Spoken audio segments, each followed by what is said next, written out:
ötən həftə Patrik Andrade'nin Qarabağdan mümkün gedişi barədə xəbərlər çıxmağa başladı. Məncə bu xəbərlərin real ola bilər. Nəyə görə? Patrik Andrade'də sanki biraz küskünlük var. Romao olarkən komandanın ideal 11-liyində dayaq zonasında oynayırdı Yankoviç və Romao. Artıq Romao yoxdur. Və Romao olmayandan sonra da, onun gedişindən sonra da Patrik Andrade ehtiyatlı qalır. Çünki Qurbanov Benziyanı arxaya çəkib. Benziyanın müqaviləsi bitir və danışıqlar gedir. Əgər mən elə anlayıram ki, Benziya ilə müqavilə artırılsa, artıq gələn mövsüm Qurbanov ona elə dayaq zonasında düşünür Benziyanı. Belə də Patrik Andrade ilə müqaviləsi bitir.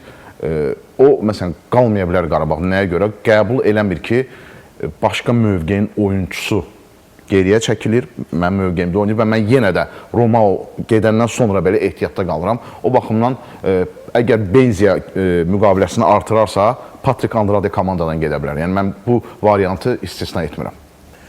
Hər bir futbolçu öz seçimində azaddır, hərən öz baxışı var, futbola da, hadisələrə də, yaşananlara da. Amma bugün bir reallığı da qəbul etməlidir ki, Patrik Andrade yaşlı futbolçudur. Və Qarabağdan bir dəfə gedib də bunun acı nəticələrini görmüşdü. Biraz növbəti mövsüm reallıqlar dəyişir. Çünki Premyer Liqada legioner limiti olmasa, artıq Patrik Andrade ən azı Premyer Liqa maçlarında davamlı oynaya biləcək. O ki, qaldı Benziyanın Avrokuboklarda, ümumiyyətlə komandada o dayaq yarım müdafiəçisi mövqeyində oynaya bilməyəcəyinə, yəqin ki, Avrokubok maçlarında bunu daha yaxşı anlayarıq.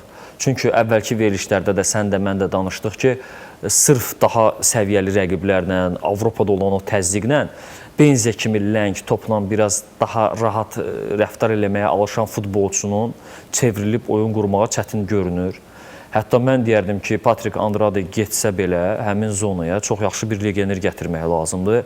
Benziyanın davamlı orada oynayıb oynamayacağı suallar doğurur. İkincisi, ola bilər ki, oyunların gedişində, Avrokuboklarda vəziyyətdən asılı olaraq Qurbanov Kadinin özünü də cinaha çəkə bilər.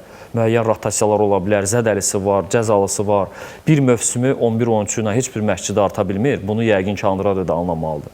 Əgər içində bir küskünlük varsa, artıq tək oynayıb oynamamaq yox, ümumən ona yanaşmadan, münasibətdən narazı qalıbsa, ola bilər ki, geçsin.